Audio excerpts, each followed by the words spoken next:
Hello and welcome to Leaders of Tomorrow, ET Now's special initiative that has been celebrating the undying entrepreneurial spirit of micro, small and medium enterprises since 2010. On the show today, Professor Arun Kumar Jain of IIM Lucknow shares insights on innovation, strategy and India's entrepreneurship culture. On Bright Sparks tonight, Kairali Ayurvedic group that is seeing innovation and new business models under its fourth generation entrepreneurs. And VXL Drugs, a 16-year-old company that is carving a niche for itself in the pharma sector with a vision to offer high-quality medicines to millions of people. So that's what we have in store for you tonight. Let's start off right away with our Bright Sparks. Tonight, our first Bright Spark is a company that has a legacy of carrying forward the benefits of Kerala's signature Ayurveda offerings. It not only manufactures unique Ayurvedic medicines, but also treats diverse ailments at its treatment centers throughout the country. Today, the Kairali Ayurveda group is run by fourth-generation entrepreneurs who are taking the brand to newer heights. ET Now's Punita Verma reports. Kairali has been offering the best of Ayurveda services since its conception in 1989. Its signature Kerala Ayurveda treatments were started by P.S. Sankuni and were taken forward by his son K.S. Vasudevan in 1948. Founded by Geeta Ramesh and K.V. Ramesh, the third generation that has been carrying the Kerala Ayurveda legacy forward, Kairali is well positioned as a pioneer in modern lifestyle and conventional medical issues.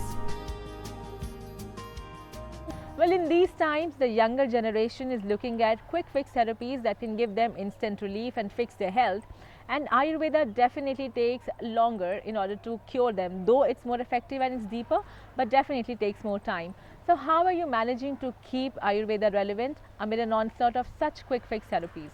Ayurveda, as long as it's kept at its purest form, like we try to do at Kairali, we will always get clients coming back to us. In the younger generation, people are looking for quick fix therapies because they don't have time. So we're trying to educate them that you took out so much time to ruin your body or create this issue. If you want a natural solution, give it not equivalent amount of time, but maybe 25% of the time for us to be able to fix it. The West is looking at East for resolving some of the most complicated medical problems through the conventional healing therapies. And at this point in time, you're expanding westward. So at what stage in your business did you feel the need to establish your centers in West as well? We have primarily focused on marketing it internationally. The major reason was that in many parts of India, people were not accepting it. Today, and we have got almost presence in 10 countries, and we are trying to shortly open up in America as well. Our philosophy is that if we can get enough recognition and garner in the Western world, India will definitely look at us in a different light. To take care of the business being profitable and running in a proper way, that was a little bit difficult. Because people really didn't know what Ayurveda was. The word Ayurveda itself was something new to this, for this part of India, you know. After Abhishek and Abhilash took over the reins of Kairali, the company is touching new heights of expansion. East or West, the fourth-generation duo are aiming to expand at a supersonic speed. The franchise model that they have adopted is working well in their favor. Well, your business is essentially based on a franchise model, and when you have such a model, there's a very high possibility of a compromise in terms of quality. So how are you making sure that the quality remains consistent all across your centers and your franchisees as well? We have an efficient team of operation managers that visit all our centers every quarter or every month to ensure that they are giving the same authentic treatment that we are proud of. So the Ayurveda that you offer, is it affordable for the middle class as well, or is it only the upper middle class and above that can actually afford your treatments? Products have never been expensive per se. So products is affordable not just for middle class, but lower income strata people as well. And we as an organization have been focused to give economical treatments as well as products to all stratas of life. Kairali offers a wide range of premium Ayurveda services. The company runs a 5-star Ayurveda treatment resort in Kerala that is internationally renowned for its highly effective treatments. It also manufactures and sells some of the most relevant Ayurvedic medicines. It is also designing products whose usage would facilitate self-medication at home. What kind of expansion plans do you have in the near future? For the clinics, we are excited that we're opening in America shortly. We're trying to open 15 centers in the next 3 years just in America, whereas in India, we're trying to reach a target of 100 centers in the next 3 years. With the company bringing Ayurveda back to being the modern-day medicine, Kairali has no dearth of government and private players seeking its advice and franchisee. The company that already has some of the top-notch celebrities as its clientele is not seeking customers. The stellar record of impeccable services that it created in the past is pulling the crowd on an auto mode. Our next bright spark today is a company from Ghaziabad in Uttar Pradesh that offers herbal, health and general pharma products to millions of people across 17 countries. It believes in constant innovation and adopting the latest technology. Here's ET Now's Libza Manan with a report on VXL Drugs and Pharmaceuticals.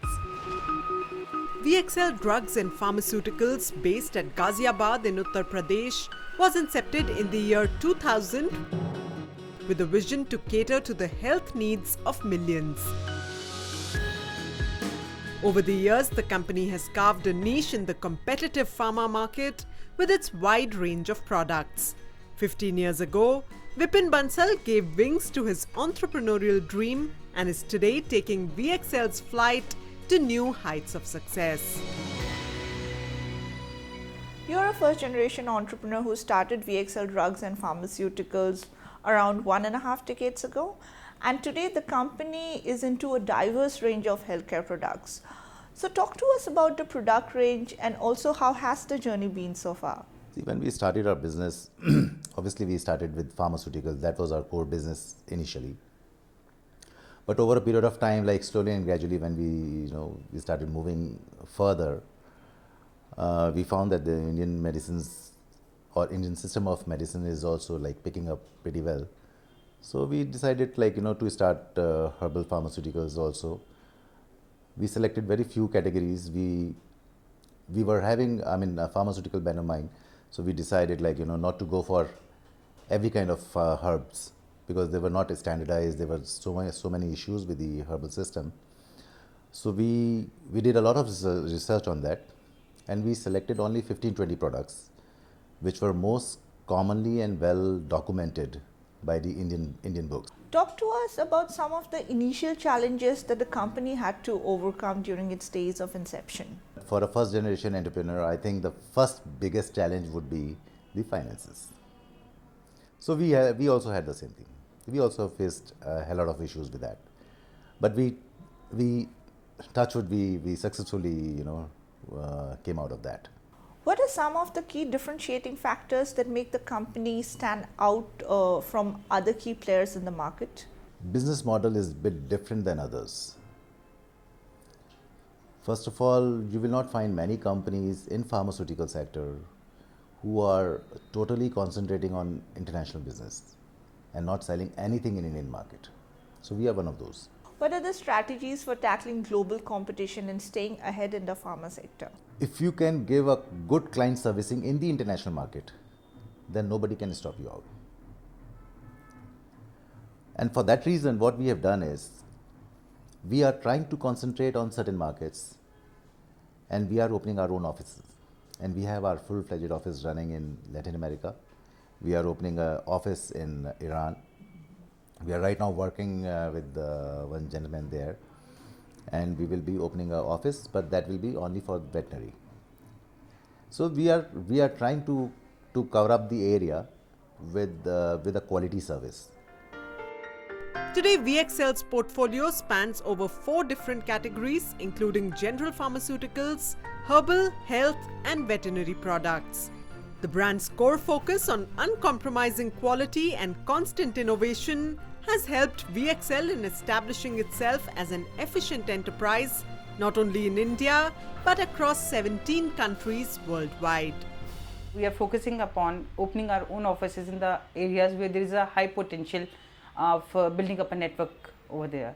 So like in last year, we had opened our office in El Salvador, where we have a full team who is working over there, and there is a marketing team, as well as we are registering the products in those countries where there is a potential, like if I talk about the Central America, like Caribbean, Central America and South America. That is the focus countries right now.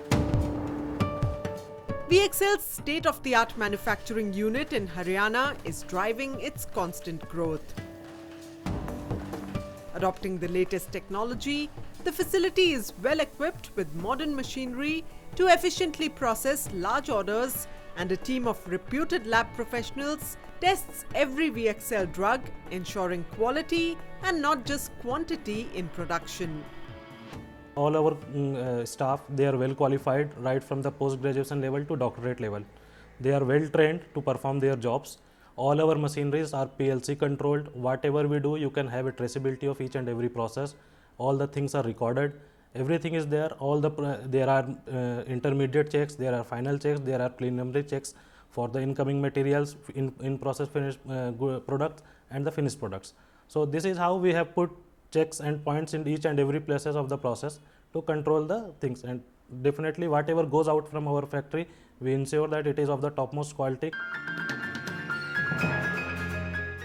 The company clocked an annual turnover of nearly 25 crore rupees last year and eyes robust expansion in the next couple of years, not only in terms of markets but also production volumes, with its upcoming manufacturing unit at Greater Noida. Expanding from a single blueprint project to ruling the global markets today, VXL is oozing with potential to become a leader of tomorrow. So that was the inspiring story of VXL Drugs.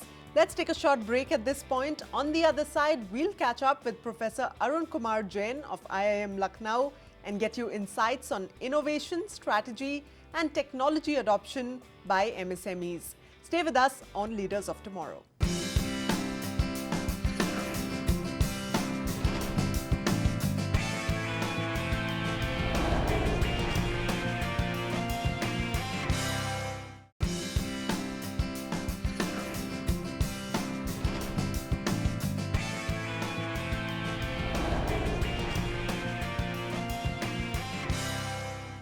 Welcome back to Leaders of Tomorrow.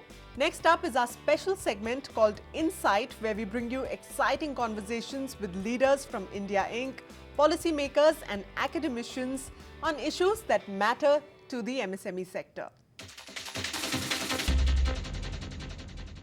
Tonight we are in conversation with a man who teaches some of the sharpest minds in the world.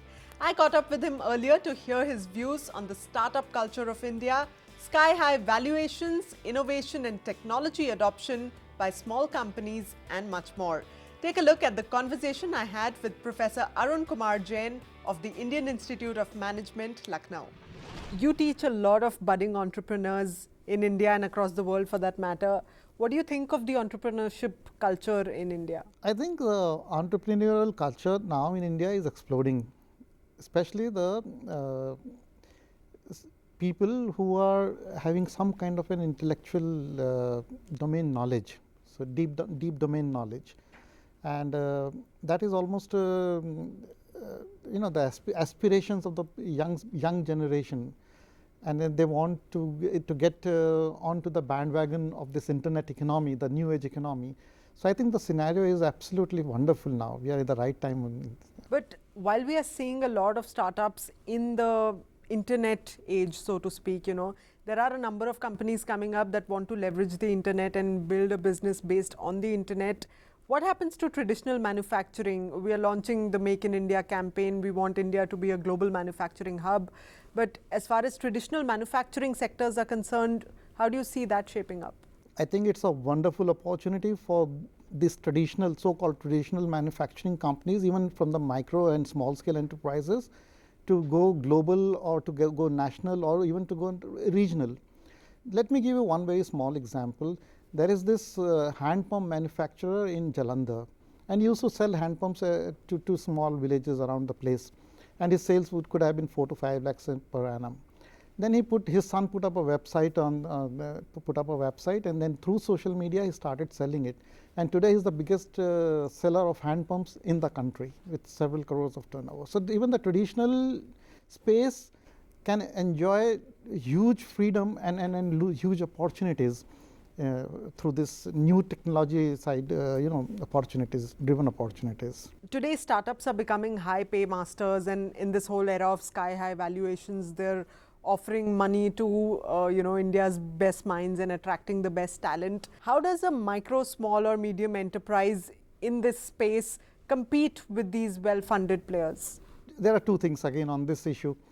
Those companies are coming with very deep pockets. For example, Google, Facebook, Visa, Goldman Sachs. These are the companies which are paying this 1 crore plus salaries.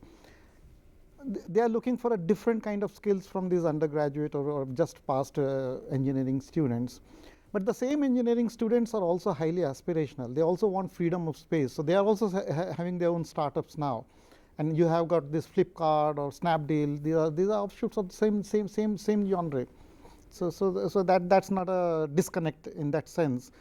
For the you may refer to Make in India thing. That's my deep worry, in fact, because most of these very brilliant students having deep domain knowledge, they are the students moving away from the core engineering skills. And this is where, so if we want to make a 5th generation fighter aircraft, or we want to make state-of-the-art drones, or we want to make complex pieces of machinery, all these engineering skills are migrating more towards the business side or the other side of the business, which is the coding or algorithm writing, so on and so forth.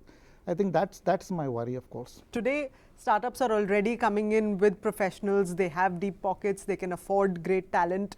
But for a traditional enterprise that is really built on personal savings, at what point in time should the entrepreneur think of scaling up into a professional setup? I think there are many shades to this question. One is that entrepreneur at the micro or small scale level, he doesn't have much of resources, as you said, and also he doesn't have much of processes in place. So what does he have? He is very strong in his value system, values. So this is what. So he is very restless. Once you have got something like governance issues, or as you said, when should you go for the investment IPOs, I think that could be a issue which has to be decided only at the time when the business is growing to an extent when the entrepreneur himself or herself is not able to manage the business. Otherwise, I am not in favor of, I am not very comfortable with this answer or the question of professionalism. What is, after all, professionalism? You might have some knowledge, but then do you have the kind of intuition it requires, the kind of business acumenship it requires, the kind of ability to take on a lot of pain that is required?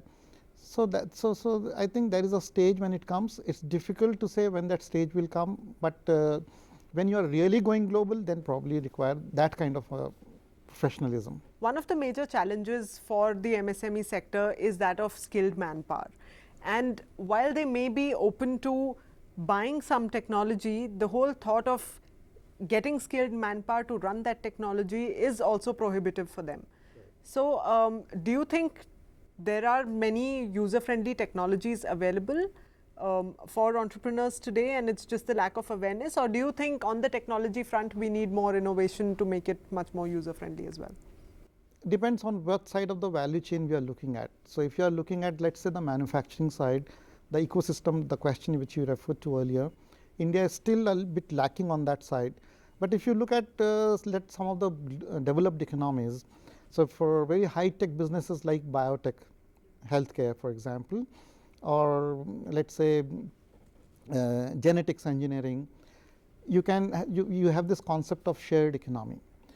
So the ecosystem allows people to access space, equipment, sequencing technology, storage technologies, including cloud technologies, including distribution technologies like Amazon.com, which have got exclusive platforms for the small and medium enterprises. So it's not very expensive. Only thing is, again, as I said, you should be willing to do that kind of call. Another aspect that you teach is that of corporate governance, and that is something that's really pretty much missing from the MSME sector. It's a highly unorganized sector. I think over 95% of the sector is still in the unorganized space. So, you know, how does a company that really wants to make a mark and be recognized as a global company, you know, get into the whole business of corporate governance? It may be too early for a small medium enterprise, even a medium enterprise, not to talk about micro enterprise, to go into these issues of corporate governance, because it requires a lot of paperwork, it requires a lot of compliances. Usually corporate governance is required in a traditional sense, I am talking, when you are going for an IPO or you are going to access public money. But mentoring is more important for these companies. So you need to have a team of mentors who can guide you at different timelines of your growth step. When a traditional manufacturer decides to adopt technology to revamp his business, what are some of the core business areas that can be transformed, you know, whether it's marketing, whether it's operations? What are the key areas where, you know, the cost benefit ratio is really clearly visible? Every part of the business, it's not which one, but the entrepreneur has to take the call which one he or she wants to act on terms of prioritization. Privacy and data security are other key concerns that a lot of small enterprises have, because you know, there is often that fear of theft of data. So how does a small enterprise deal with these issues? It has to be somewhere in between when we are talking about deep domain knowledges. You don't give everything out, but you have to give something out so that somebody else can collaborate with you and you can collaborate with somebody else on achieving a larger size of a goal rather than a very small size of a goal. With respect to the mobile, we've seen great examples of B2C offerings that are coming over the mobile. But as far as B2B businesses are concerned, do you see mobile transforming that as well? You know, what is mobile doing? Two things immediately it has done. Disintermediation at one level, intermediation at another level. So disintermediation means removal of the intermediaries. So you can do the banking straight with your, you don't need any intermediates. If you want to send money to somebody in a remote village, you can use your mobile application without the banking system taking a lot of commissions. You can straight send your money to the relative there, which is happening. At the same time, intermediation is happening. So you have got these big bazaars, you know, which are coming through on the mobile application, and you can just buy and pay right there. In China, I mentioned about Alibaba, they have got a collaboration with WeChat. And on WeChat, you can simply buy and pay at the same time on B2B platforms.